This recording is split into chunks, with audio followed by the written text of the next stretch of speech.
Live from WTVO Rockford and your home team. Eyewitness News at 5 starts now. A Winnebago County woman is accused of killing her own baby and hiding the body. First responders explain a law created to keep at-risk children safe. After fighting for his life for days, a bicyclist hit by a car passes away. Investigators say the driver sped off. They still haven't found him or her. The state line's largest school district calls its latest paraprofessional shortage painful. Steps RPS 205's taking to fill desperately needed roles. Good evening, I'm Mimi Murphy. And I'm Eric Wilson. A South Beloit woman's officially charged with killing her newborn baby and hiding the child's remains. Kristen Larson was arrested Friday. The newborn's remains were found by detectives while searching Larson's home.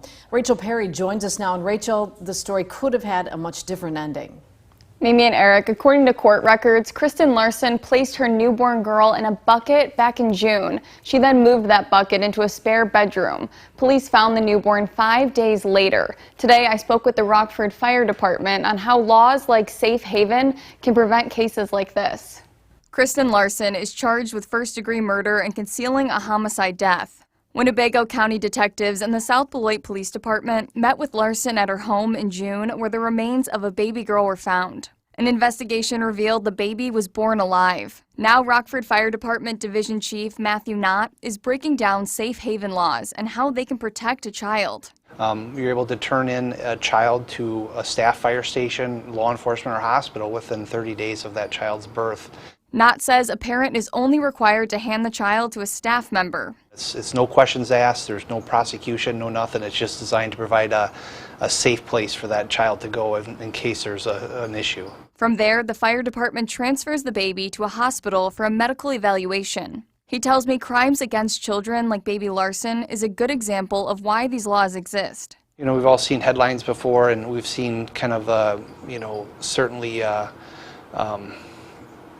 what could possibly happen, just abandoning a child or leaving an unsafe environment or whatever the situation may be. But like I said, this is a suitable alternative. And Knott is honored that the fire department is a trusted space. We certainly do not know the specific challenges that a young family might be facing, and this may be a suitable alternative, and we're absolutely glad to be part of it, and we'll ensure that that child is safe and well cared for. Knott tells me once the baby is given to a staff member, the parent gives up their custodial rights. Kristen Larson faces up to 60 years in prison. I did try to contact family members of Larson, but have not heard back. Eric? Thanks, Rachel. A bicyclist hit by a car earlier this month has died. October 5th, Rockford police were called to a hit-and-run crash on Railroad Avenue near Carpenter's Place. Investigators say the driver was in a black BMW SUV. The 64-year-old victim died Friday after fighting for his life for several days. Police are still searching for the suspect. If you have any information, call police. A town of Beloit man is dead after a weekend crash. Saturday night, police were called to South Paddock and Spring Creek roads. Investigators found a Ford in the woods nearby. The driver, identified today as Daniel Beeler, was pinned inside the vehicle. The 67-year-old died at the hospital. Investigators say speed was a factor in the crash. The Rock County Sheriff's Office continues to investigate. Multiple fire departments are called to a mid-morning blaze in Rockford. Around 11:15, firefighters responded to a home on Apache Drive. They arrived to find flames showing on the outside of the house as well as on the second floor. No one was home at the time. The woman and her 2 sons who live in the house are staying with family. The victim's brother says his main concern was the safety of his family. My mom called me, sounded dramatically, so I answered the phone. She said my sister's house is on fire. So I rushed over here to see what's going on. I just prayed to God that my nephews went in there. That's all that mattered, though. Anything else can be replaced. As long as my nephew is okay, that's all that matters. Firefighters are still investigating what started the blaze.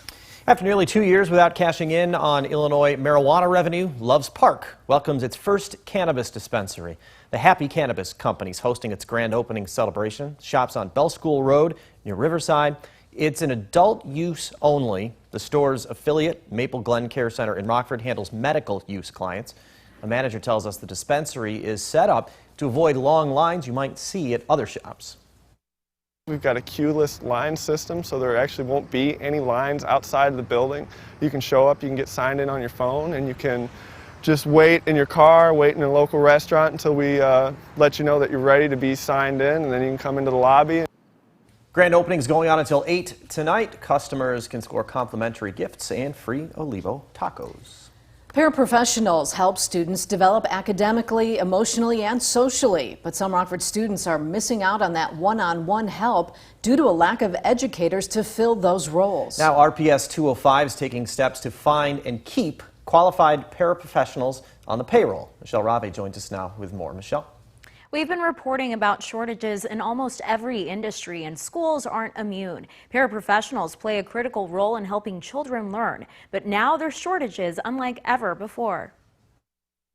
By and large, since I've been in education, this is the largest number of vacancies, or the biggest discrepancy that I've been aware of. Matt Zedeker is the Chief Human Resources Officer for RPS 205. He's worked for the district for almost 20 years and tells me he's never seen a shortage like this. We've got a number of groups that all have some shortages. Paraprofessionals certainly is acutely painful, as we have probably double the amount of vacancies we typically have for that group. We're probably short 120 paraprofessionals right now. So we hover somewhere, if we were to be fully staffed, somewhere in the 500 range. Paraprofessionals provide vital support in the classroom. You could work individually with a one-on-one student, both for academic and social emotional skills. It could be that you're in a classroom supporting a couple of students that just need some added instruction or added support. Now the district is taking some extra steps to fill those spots, as well as keep the ones they have right now. On the agenda tonight are a couple of different things for paraprofessionals. Number one is a hiring incentive. So on the board we have a $3,000 hiring incentive sign-on bonus. There was a paraprofessional that was with us last year and stays with us through the whole year. This year they would receive a retention bonus at the end of the year. And then we've also instituted perfect attendance bonuses. The district hopes this will entice people to apply. So that's why we're moving in the same direction for paraprofessionals and our nutrition service workers. So we think that really is a competitive offer for people to join us. The school district is still hiring bus drivers as well as nutrition service workers. To find more information on where you can apply, you can find that on mystateline.com. Eric, Mimi. With less than a week left before the country runs out of money, the House is voting to raise the debt limit. Washington correspondent Alexandra Limon explains why Congress is already looking ahead to the next time the country will hit the debt ceiling. Eyewitness News is keeping you connected to the nation's capital. Good evening. A vote is expected in the U.S. House this evening to allow the country to continue borrowing money to pay for things like Social Security and the military. But this vote will only keep the country afloat for another 6 weeks.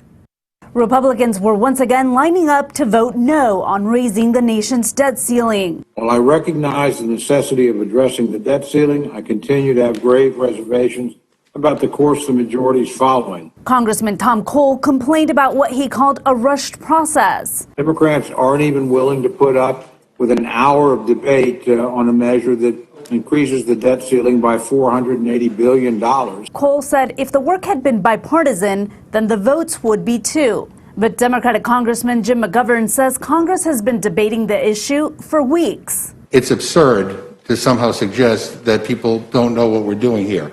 We actually had a full debate and a vote on increasing the debt ceiling. McGovern says today's vote is simply to approve revisions made by the Senate and avoid a financial meltdown. My Republican friends seem content on just driving, the car off a cliff. It would be disastrous if we were to default. The changes by the Senate to the bill will only stave off a financial crisis until December. Speaker Pelosi says Congress needs to stop bickering about the debt and pass a law to take politics out of it. Puts the responsibility on the Secretary of the Treasury to make the determination to lift the debt ceiling.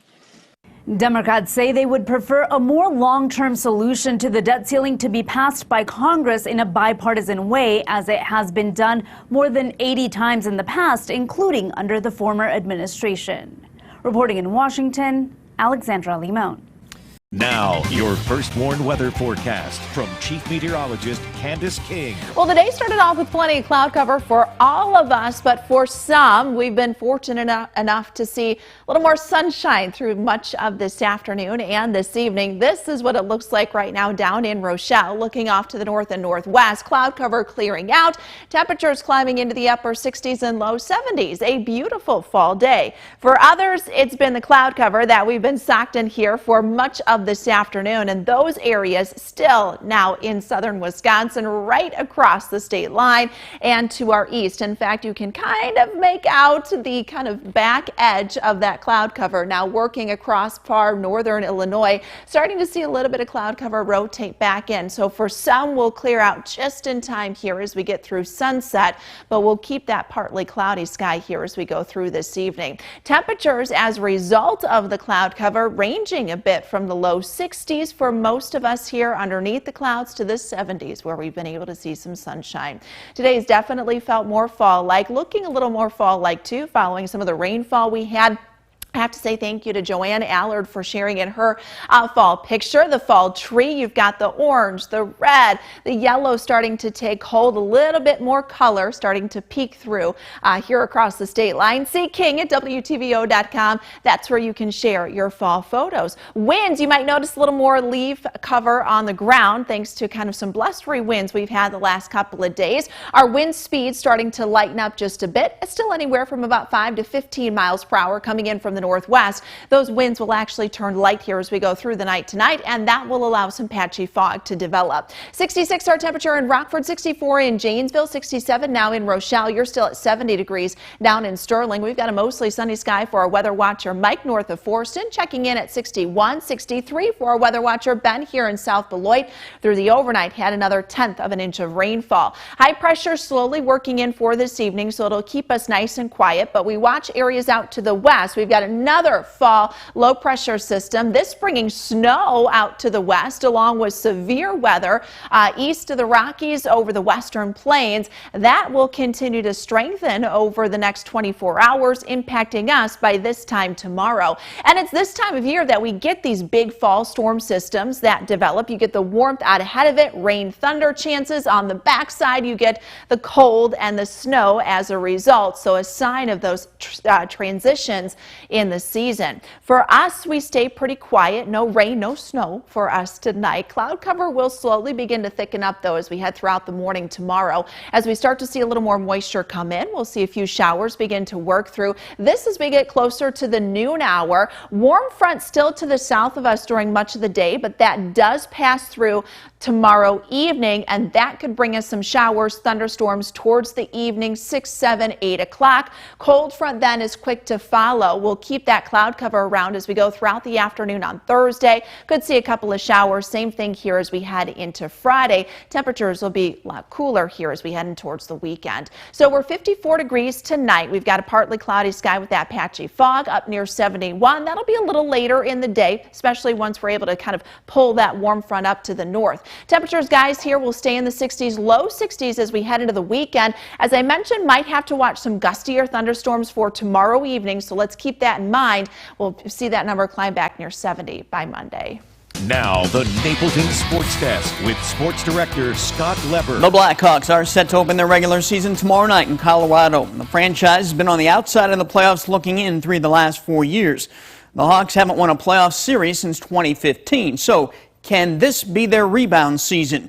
Stan Bowman tried to remake the roster while hanging on to the big two of Patrick Kane and Jonathan Taves. The first question is Taves still an elite player? He sat out all of last season, and he's 33 years old now. But his return is without question a plus and makes his team better. Just his presence and leadership alone. And he still has enough left in the tank to be a very good player.